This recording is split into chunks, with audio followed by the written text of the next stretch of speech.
Horrific scenes of violence out of Democratic-led cities and a White House that refuses to deal with the reality. Here's an example. You have a 33-year-old woman who was heading to work at New York's JFK airport.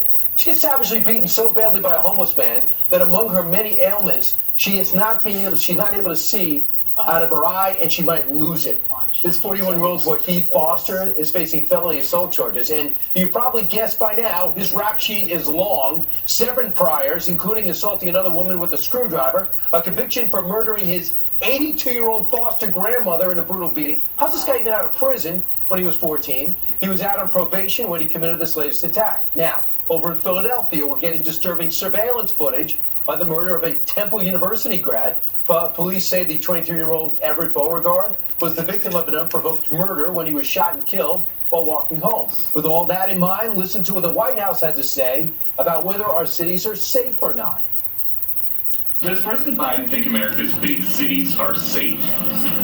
Can you say more? Well, we know that thefts and robberies are up about 20% in the first half of this year, so I'm wondering if he thinks America's big cities are safe. So I'll say this. That same story also stated that the crime is complicated and multifaceted. So I guess it's complicated. The original question, does President Biden think America's big cities are safe? It is not a yes or no question. It is very much a question of what has he done. Fascinating response. Dana, have you ever said to yourself, I need to hear more from a question?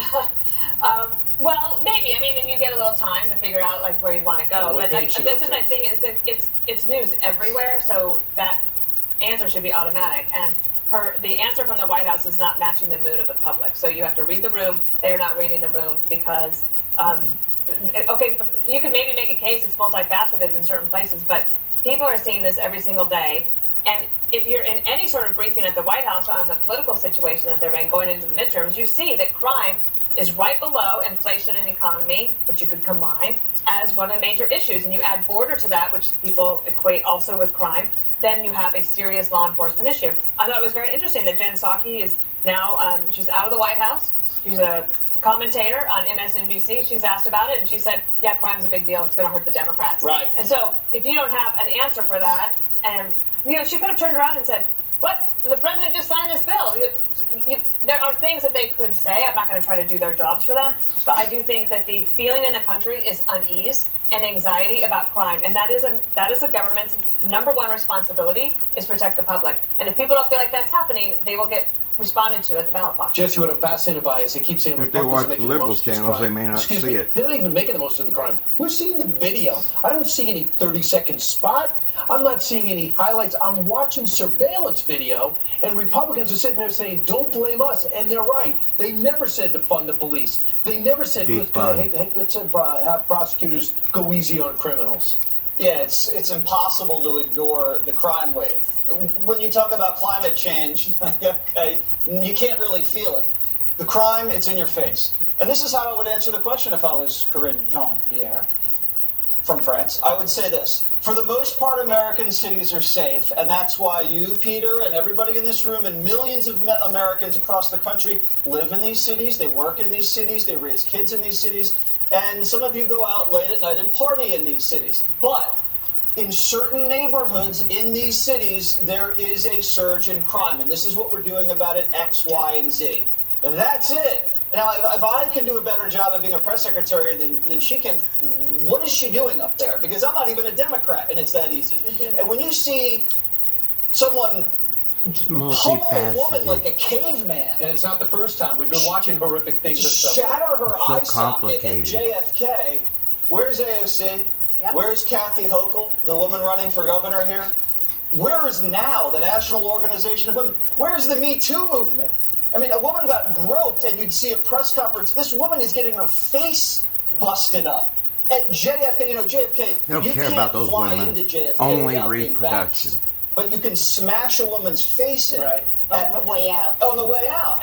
And no one says And it's if shocked. she happens to be an Islamic in another country, they don't care about them either. But you look at this on the television Even every day. reproduction. Sharon, what's your impression? Okay, there's not enough police. We know that.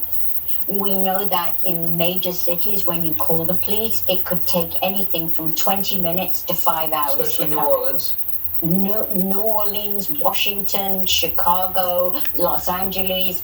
Today, my grandchildren went to school. But they don't want them to have a gun. And in the line before they dropped off, there was a homeless man there with a shirt off, hacking at his chest. There was blood going everywhere. The little kids were screaming. It took 20 minutes for the police to come. And I'm talking about from kindergarten to 8th grade. Right over the road from the school is a homeless encampment. Wow. Right over the road. And there's been 11 complaints. The police do nothing. There's not enough of them. There's too much crime for the police to deal with. Judge, I want you to weigh in on whatever you want to say, obviously, but I just want to also keep this in mind. A lot of people are saying to fund the police are victims. Think about the mayor, the one who's running for mayor over in Los Angeles. She had her house robbed and her gun taken. Then you have this state senator, Kimberly Lightford, and U.S. Rep. Mary Gay Scanlon, who came out to defund the police and reimagine policing. They were both carjacked within 90 minutes of each other. Bill Walton, 6'11", big redhead, who's all for defunding the police and for Black Lives Matter.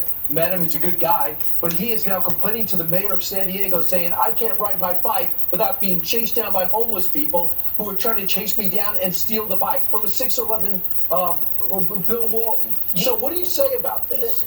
Because people don't want to believe that crime will affect them.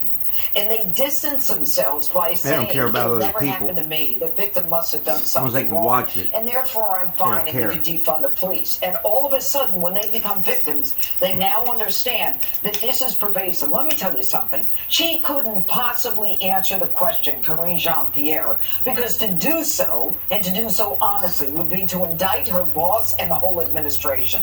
Murders are up 30% in the last 2 years in this country. And the bottom line is Why weren't this the liberals nonsense is asking those complicated and multifaceted. Crime is not complicated and multifaceted. Crime is The liberal simple and it's one-dimensional. You got a criminal and you got a victim. I don't give a darn what happened to the criminal in his life in the past. The only thing I care about is what he's doing today. And what they want to make it complicated And by so that we all vicious feel stupid and doesn't say, gee, maybe we need don't really know compassion. about it. But let me tell you what they're doing. They're denying the trauma that the victims are going through.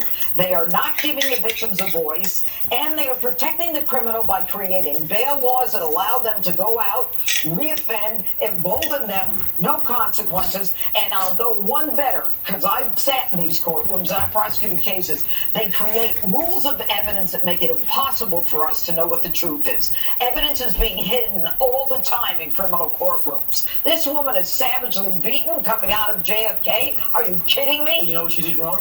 Nothing. You know what she happened? This guy walked up to her and started coming on to her. He didn't want anything to do with it. Next thing you know, she gets beaten senseless.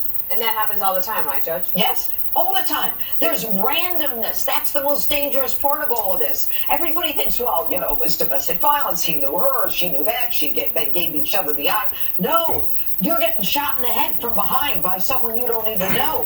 You know, you're getting carjacked. Sucker punch. Yep, sucker punch. And you know what? The administration here in New York takes a sucker punch from an attempted murder with a guy with a busted brain bleed, fractured skull, and a fractured orbital bone from attempted murder to a misdemeanor. Unbelievable. But people follow you home now in Los Angeles, and they're not in crack cars, they're in great cars. So you look in your rear view mirror, you think there's no problem, and then as soon as you get home, they rob and shoot you. Sadly, Sharon, for anything to change, it's got to happen to rich people.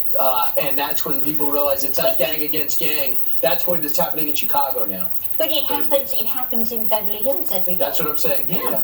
All right, so listen, I'm going to have to end it there, but not the show. And according to reports, 39 minutes are left. Up next, the other crisis that's destroying America, rainbow-colored fentanyl pills, could be showing up in your kids' Halloween candy. No joke.